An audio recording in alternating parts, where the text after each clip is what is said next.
بسم اللہ الرحمن الرحیم۔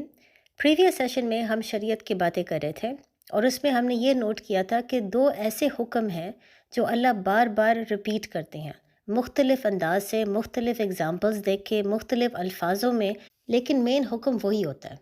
ایک جہاد کے بارے میں، قتال فی سبیل اللہ،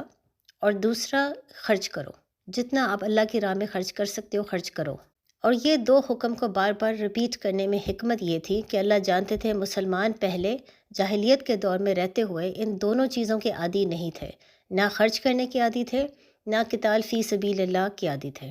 لہٰذا اسی ڈسکشن کو کنٹینیو کرتے ہوئے اللہ اگلی آیتوں میں بنی اسرائیل کے بارے میں ایک اور قصہ سنا رہے ہیں جہاں پر ان کو جہاد کا حکم دیا گیا تھا، لیکن وہ موت کے ڈر میں نہیں کر رہے تھے جہاد۔ اور اس قصے کے ذریعے اللہ دوبارہ مسلمانوں کو وہی بات سمجھا رہے ہیں کہ اللہ سے ڈرو، موت سے نہ ڈرو۔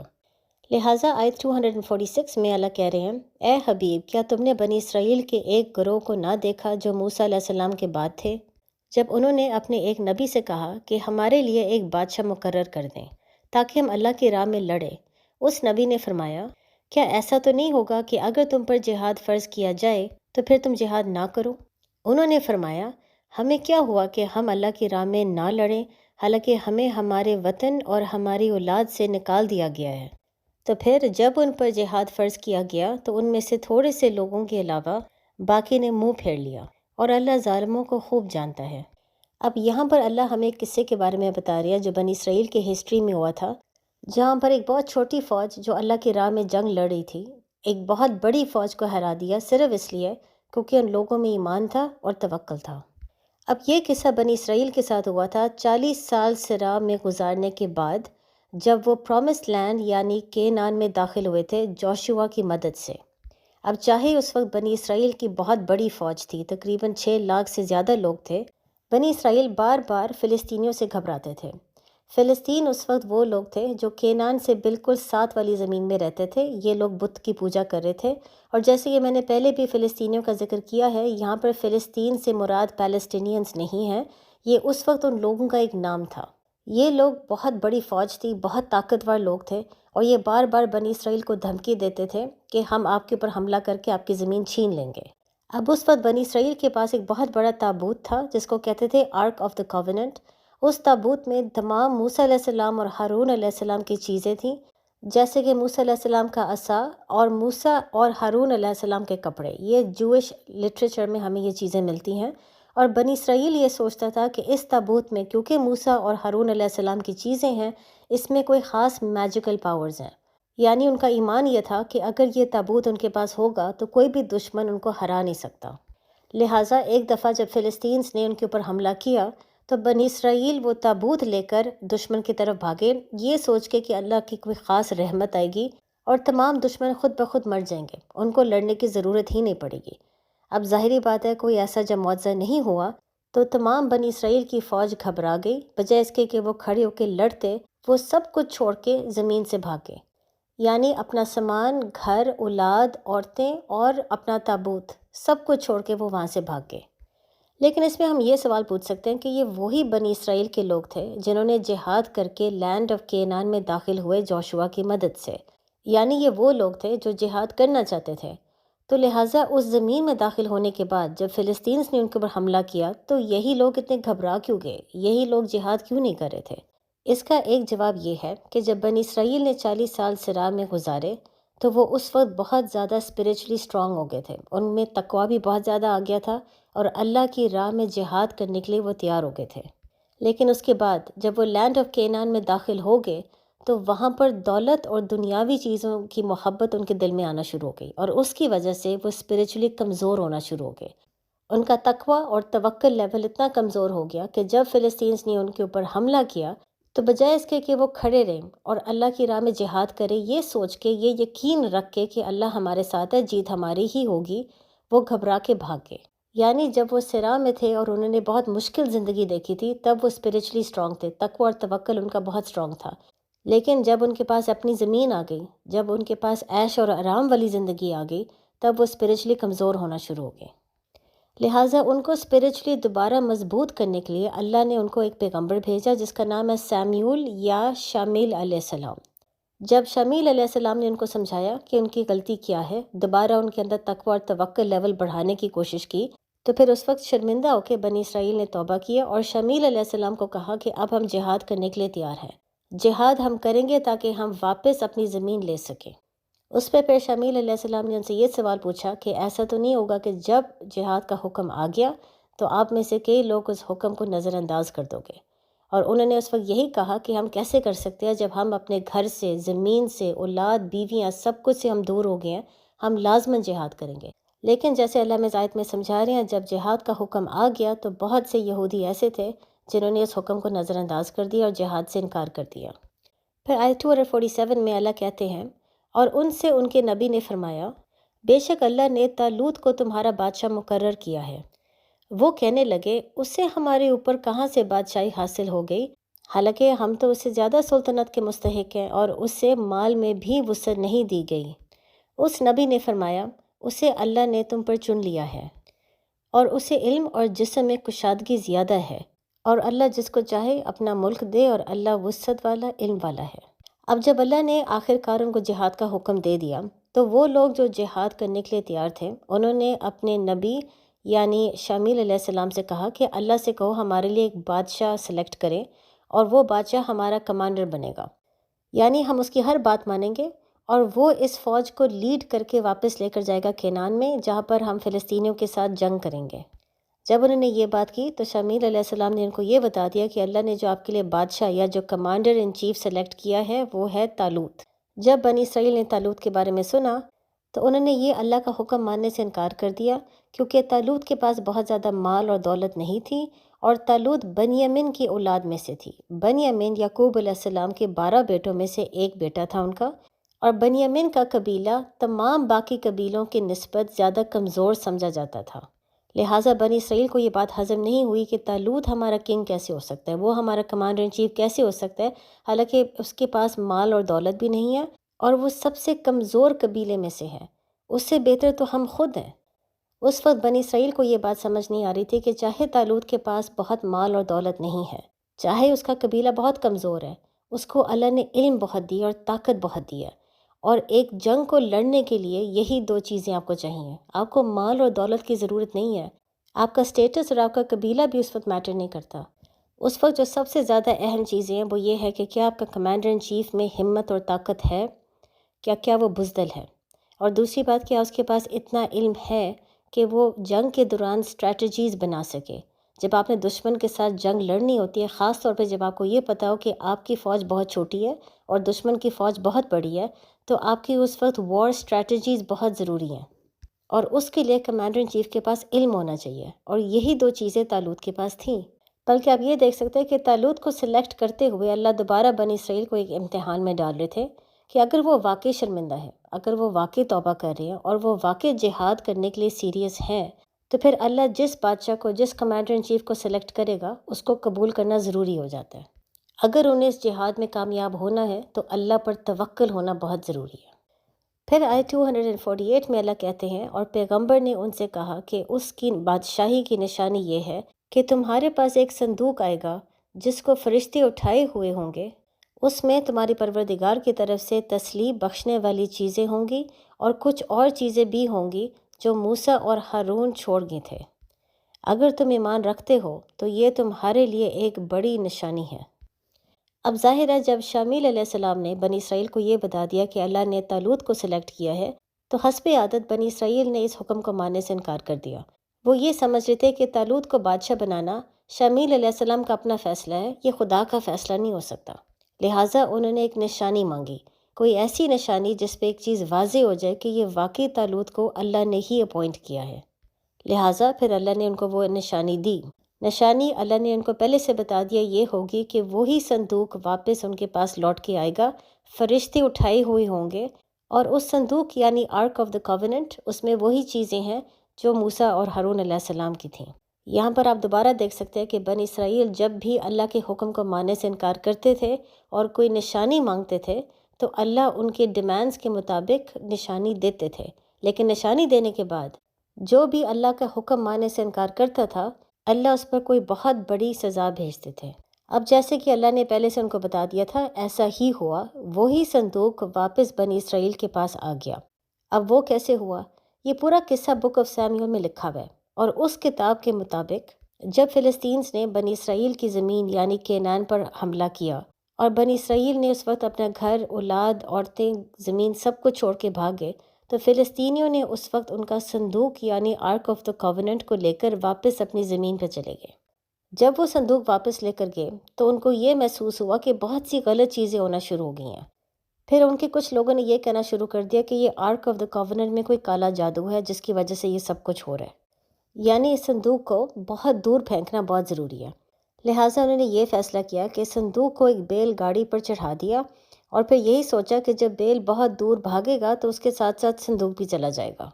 لہٰذا یہی اللہ کا معجزہ تھا کہ بیل گاڑی صندوق لے کر فلسطین کی زمین سے بھاگتے ہوئے اسی جگہ پر گئی جہاں پر بنی اسرائیل کے لوگ انتظار کر رہے تھے۔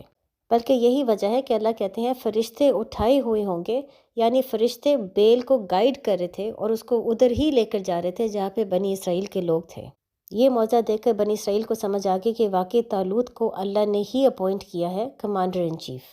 پھر اللہ آیت 249 میں کہتے ہیں، پھر جب طالوت لشکروں کو لے کر شہر سے جدا ہوا تو اس نے کہا،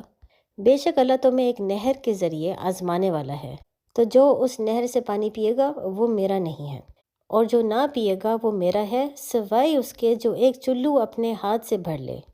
تو ان میں سے تھوڑے سے لوگوں کے علاوہ سب نے اس نہر سے پانی پیا۔ پھر جب طالوت اور اس کے ساتھ والے مسلمان نہر سے پار ہو گئے تو انہوں نے کہا، ہم میں آج جالوت اور اس کے لشکروں کے ساتھ مقابلے کی طاقت نہیں ہے۔ لیکن جو اللہ سے ملنے کا یقین رکھتے تھے انہوں نے کہا، بہت دفعہ چھوٹی جماعت اللہ کے حکم سے بڑی جماعت پر غالب آئی ہے، اور اللہ صبر کرنے والوں کے ساتھ ہے۔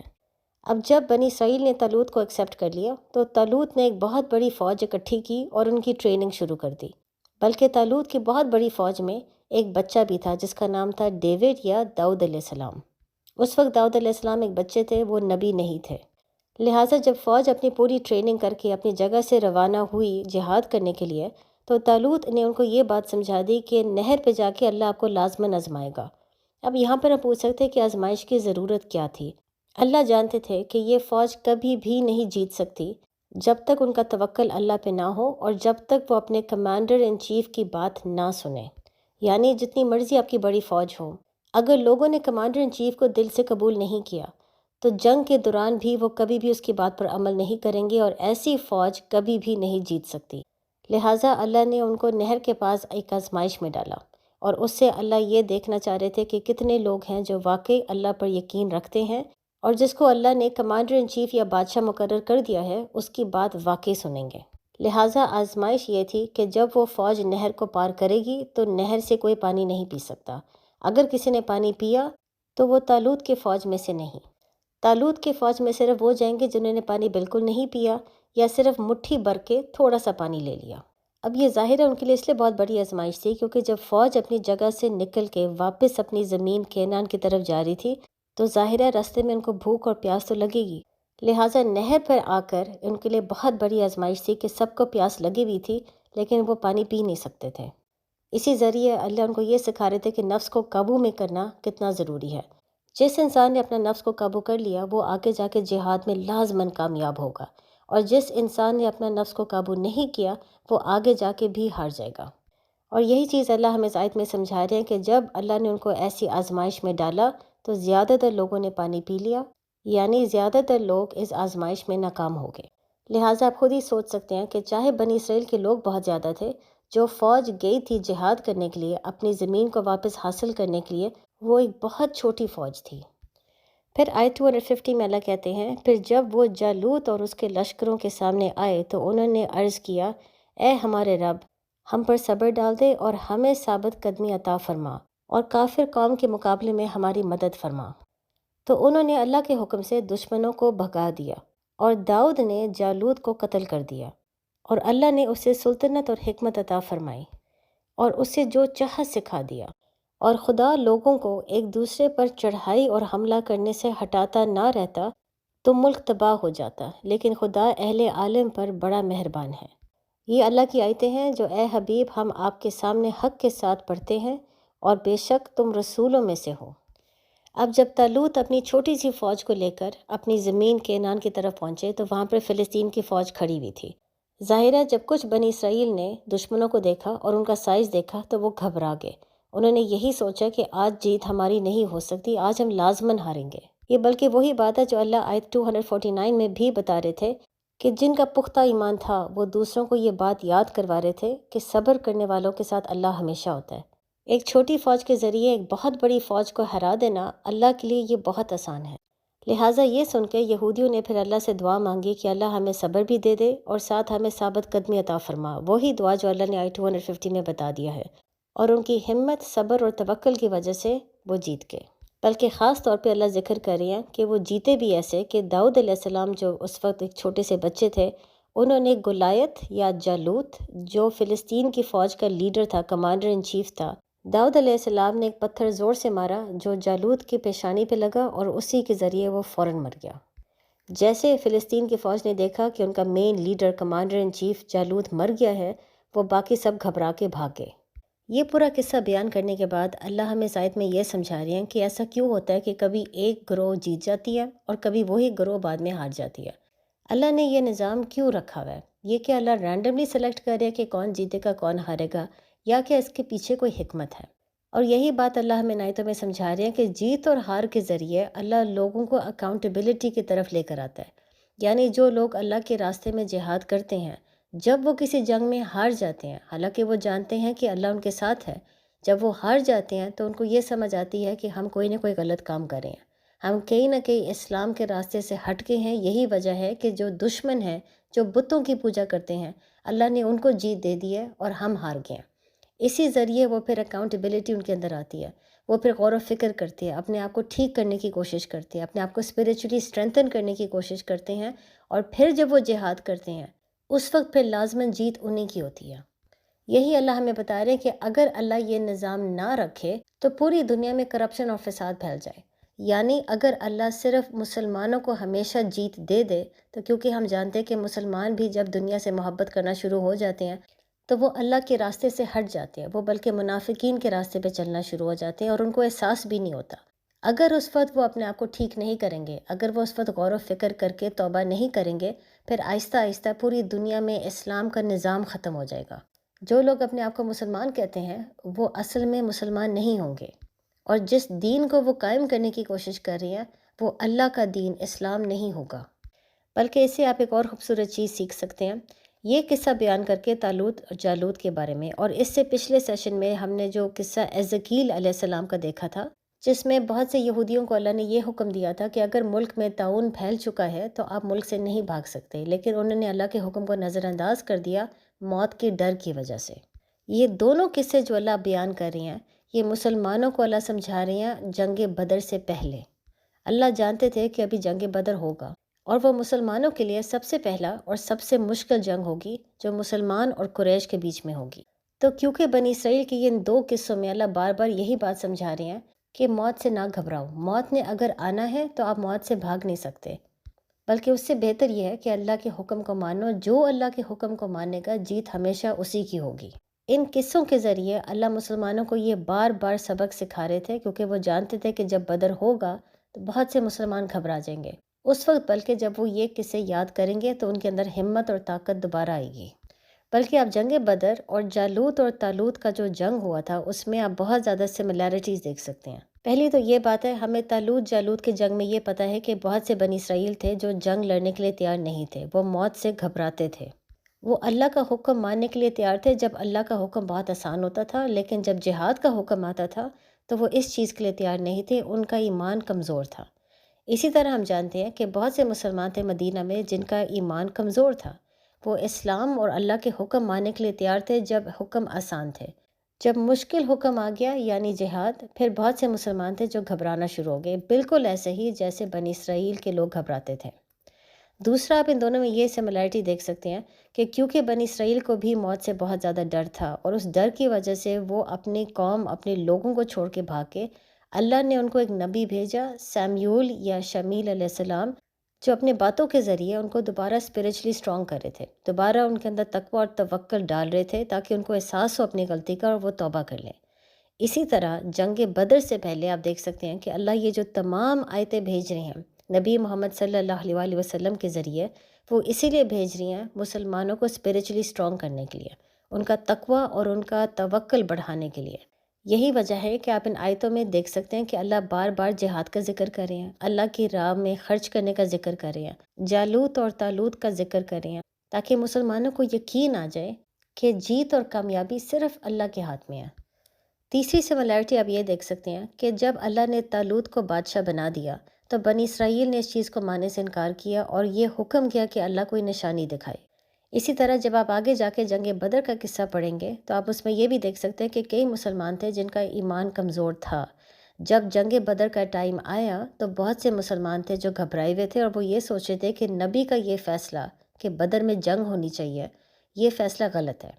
یعنی اس وقت مسلمان جنگ کے لیے نہیں جا رہے تھے، مسلمان ابو سفیان کا کیراوین پر حملہ کرنے کے لیے جا رہے تھے۔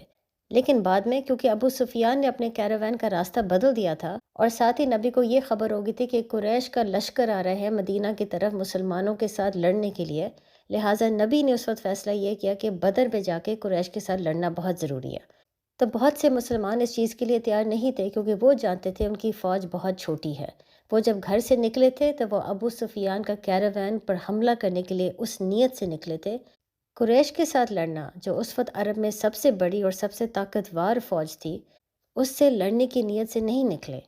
لہٰذا کیونکہ اللہ جانتے تھے کہ بہت سے مسلمان ہیں جن کا ایمان کمزور ہے، جنگ بدر کے ٹائم پہ اللہ نے ان کو بھی بہت سی نشانیاں دکھائی تھی جو بعد میں آپ تفسیر میں پڑھ سکتے ہیں۔ چوتھا سملیرٹی آپ یہ دیکھ سکتے ہیں کہ طالوت اور جالوت میں بھی ایک چھوٹی فوج تھی جس نے ایک بہت بڑی فوج کو شکست دی،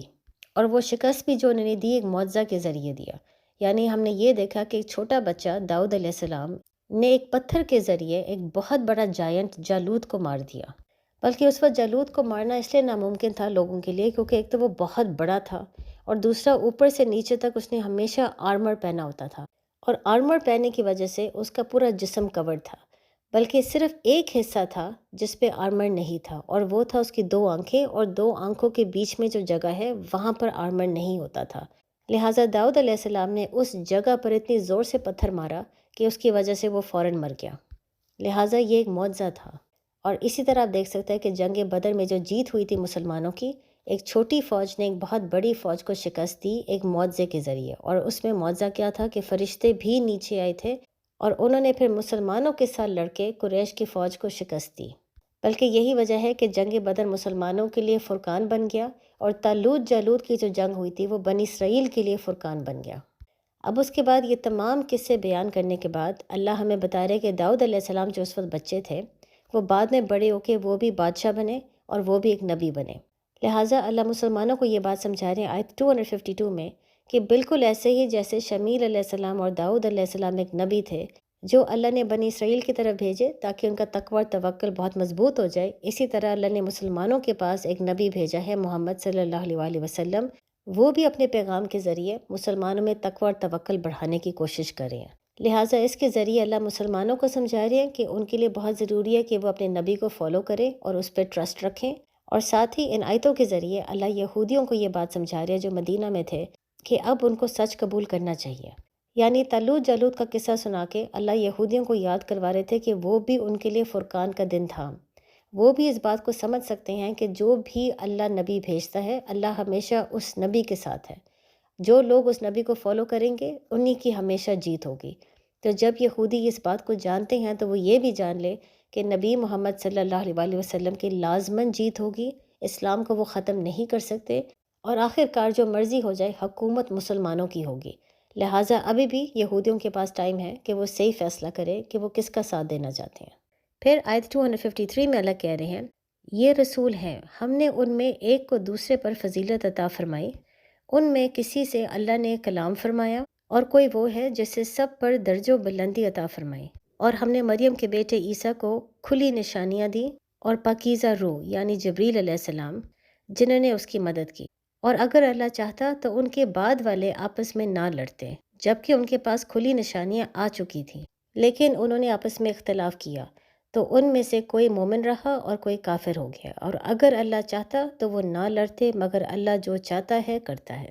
اس آیت میں اللہ سب کو دوبارہ سے یاد کروا رہے ہیں کہ اللہ نے اول سے بار بار پیغمبر بھیجے تاکہ لوگوں کو قیامت کے دن کے لیے خبر کریں۔ ہر پیغمبر کے پاس مختلف نشانیاں ہوتی تھیں۔ مثلا موسیٰ علیہ السلام کی نشانی یہ تھی کہ اللہ ان کے ساتھ ڈائریکٹلی کلام کرتے تھے۔ عیسیٰ علیہ السلام کی یہ نشانی تھی کہ جبریل علیہ السلام کی مدد سے وہ بہت سے معجزات دکھا سکتے تھے۔ لیکن اتنا کچھ دکھانے کے بعد جب اللہ نے مسیح بھیجا یعنی عیسیٰ علیہ السلام، تو امت بنی اسرائیل ٹوٹ کے 2 حصے بن گئی، اور وہ 2 حصے اس وقت بھی آپس میں جھگڑتے تھے اور آج بھی آپس میں جھگڑتے ہیں۔ اب اللہ مسلمانوں کو سمجھا رہے ہیں کہ وہ بھی ایک نئی امت بن گئے ہیں، اللہ نے ان کے ساتھ ایک عہد بنا لیا ہے، ان کو بھی اللہ نے ایک نبی بھیج دیا ہے جس کے پاس ایک بہت خاص نشانی ہے، اور وہ نشانی یہ ہے کہ نبی محمد صلی اللہ علیہ وآلہ وسلم جب بولتے ہیں تو وہ ڈائریکٹ اللہ کے ہی الفاظ ہوتے ہیں، یعنی جو ہمارے پاس قرآن نازل ہوا ہے وہ ڈائریکٹ اللہ کے ہی الفاظ ہیں۔ وہ آپ یہ نہیں کہہ سکتے کہ جبریل علیہ السلام نے نبی کو پیغام دیا اور نبی نے اپنے الفاظوں میں لوگوں کو سمجھایا۔ یہی فرق ہے قرآن میں اور بائبل اور تورات میں۔ بائبل اور تورات وہ باتیں ہیں جو ان کے نبی نے جبریل علیہ السلام سے حاصل کر کے اپنے الفاظوں میں لوگوں کو سمجھایا۔ قرآن وہ آیتیں ہیں جو اللہ نے ڈائریکٹ نبی پر نازل کیا اور پھر نبی نے وہی آیتیں ہمیں بتا دیں۔ اسی وجہ سے قرآن کو فرقان کہا جاتا ہے۔ لہٰذا اب مسلمانوں کے پاس اپنی چوائس ہے، اگر وہ چاہیں تو اس نبی کو فالو کر لیں، اگر وہ چاہیں تو اس امت کو توڑنے کی کوشش کر دیں، فیصلہ ان کا ہے۔ اکاؤنٹیبلٹی ان کی قیامت کے دن لازماً ہوگی، لیکن فیصلہ کرنے سے پہلے وہ جان لے کہ اصل جیت صرف ان کے پاس ہوگی جو اللہ کی راہ پہ چلتے ہیں، اصل جیت صرف انہی کی ہوگی جو نبی کو فالو کرتے ہیں، اور اس کی مثال یہودی اور عیسائی ہیں۔ دونوں ہی اللہ کے راستے پر نہیں ہیں اور دونوں ہی آج تک لڑتے ہیں۔ آج تک ان کو کنفیوژن ہے کہ سیدھے راستے پہ ہے کون۔ لہٰذا جو اللہ کے راستے سے ہٹ جائے گا، جو نبی کو نہیں فالو کرے گا، وہ نہ اس دنیا میں نہ آخرت میں کامیاب ہو سکتا ہے۔ بلکہ اب آ کے اللہ نے صورت میں کیونکہ شریعت کی پوری ڈسکشن ختم کر دی ہے اور وہ جو تمام سوالات مسلمانوں کے تھے ان کا بھی جواب اللہ نے دے دی ہے، اب اللہ شریعت اور عہد کی باتیں ختم کر کے مسلمانوں کو آخری دفعہ وہی بات یاد کروا رہے ہیں جو اللہ نے ورس 213 میں یاد کروایا تھا۔ تمام انسان شروع سے ایک ہی امت رہی ہے، ہمیشہ ایک ہی خدا، ایک ہی پیغام بار بار بھیج رہا تھا۔ نبیوں کے پاس مختلف قسم کی نشانیاں ہو سکتی ہیں لیکن ان کا پیغام ہمیشہ ایک ہی تھا۔ بلکہ آج جب ہم بنی اسرائیل کے قصے سنتے ہیں تو ہم عموماً یہی سوچتے ہیں کہ وہ لوگ اتنے ناشکری کیوں تھے، وہ اللہ کے حکم کو کیوں نہیں مانتے تھے، لیکن اس وقت ہم یہ بھول جاتے ہیں کہ قیامت کے دن جب ہم کھڑے ہوں گے تو ہمارے بھی قصے سب کے سامنے بیان ہوں گے۔ اس وقت لوگ ہمارے بارے میں بھی یہی سوچیں گے کہ یہ لوگ مسلمان تھے، انہوں نے اللہ کا پیغام پر عمل کیوں نہیں کیا، وہ بار بار اللہ کی ناشکری کیوں کرتے تھے۔ پھر اللہ آیت 254 میں کہہ رہے ہیں، اے ایمان والو، ہمارے دیے ہوئے رزق میں سے اللہ کی راہ میں اس دن کی آنے سے پہلے خرچ کر لو جس میں نہ تو کوئی خرید و فروخت ہوگی، نہ دوستی اور نہ شفاعت ہوگی، اور کافر ہی ظالم ہے۔ اب جب شریعت اور عہد کی ڈسکشن ختم ہو گئی ہے تو اللہ مسلمانوں کو وہی بات دوبارہ سے یاد کروا رہی ہے کہ قیامت کے دن آنے والا ہے، اپنے آپ کو بچا لو۔ ایک ایسا دن ہوگا جس میں نہ کوئی آپ کا دوست ہوگا، نہ سفارش کام آئے گی، اور نہ ہی اس دن کوئی ایکسچینج ہو سکتا، بلکہ پھر اللہ ہمیں یاد کروا رہے ہیں کہ جو آپ کے پاس مال ہے اسے خرچ کرو۔ پچھلی امت اسپرچولی کمزور اس لیے ہو گئی تھی کیونکہ ان کے دل میں دنیا کی محبت بہت زیادہ آ گئی تھی۔ جس دل میں دنیا کی بہت زیادہ محبت ہو، جس دل میں مٹیریلزم کی بہت زیادہ محبت ہو، اس دل کے لیے جہاد کرنا بہت مشکل ہے۔ لہٰذا اللہ مسلمانوں کو دوبارہ ایک بات سمجھا رہے ہیں کہ آپ نے اگر اسلام قبول کر بھی لیا ہے، آپ اگر اپنے آپ کو مسلمان کہہ بھی رہے ہو، اس کا یہ نہیں مطلب آپ قیامت کے دن کامیاب ہوگے۔ کامیابی کے لیے ایمان، جہاد، اچھے اعمال، یہ 3 چیزیں بہت ضروری ہیں۔ بلکہ یہاں پر آپ یہ بھی نوٹ کر سکتے ہیں، یہ وہی ریمائنڈر ہے جو اللہ نے بنی اسرائیل کی قوم کو دیا تھا، جو ہم نے پچھلے ایپیسوڈز میں بھی پڑھا ہے۔ اللہ نے پچھلی امت کے ساتھ بھی جب عہد بنایا تھا تو ان کو بھی اسی بات پہ خبردار کیا تھا کہ قیامت کے دن سے بچو، اس دن میں سفارش کام نہیں آئے گی، ایکسچینج نہیں ہو سکتا، دوستی بھی نہیں ہو سکتی، کوئی بھی کسی کے کام نہیں آئے گا، اور انہوں نے اس بات کو نہیں سمجھا۔ اور اب ہمارے ساتھ عہد کو بنانے کے بعد اللہ دوبارہ ہمیں بھی اسی چیز کا خبردار کر رہے ہیں کہ قیامت کے دن سے اپنے آپ کو بچا لو، اس دن میں کوئی کسی کے کام نہیں آئے گا۔ یہاں پر ہم اس سیشن کو ختم کرتے ہیں، لیکن دوبارہ ہر مسلمان یہ ضرور سوچے کہ اس سے پہلے ہم جب اپنے آپ کو مسلمان کہہ رہے تھے تو وہ بس ایک لیبل تھا، ایک نام تھا۔ ہم یہ نہیں جانتے تھے کہ ہم نے اللہ کے ساتھ ایک عہد بنایا ہے، ہم شریعت کو بھی نہیں جانتے تھے۔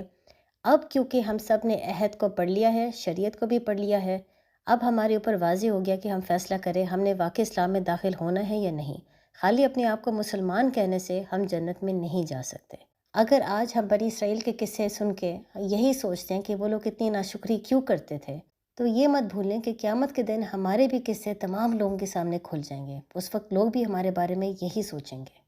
السلام علیکم۔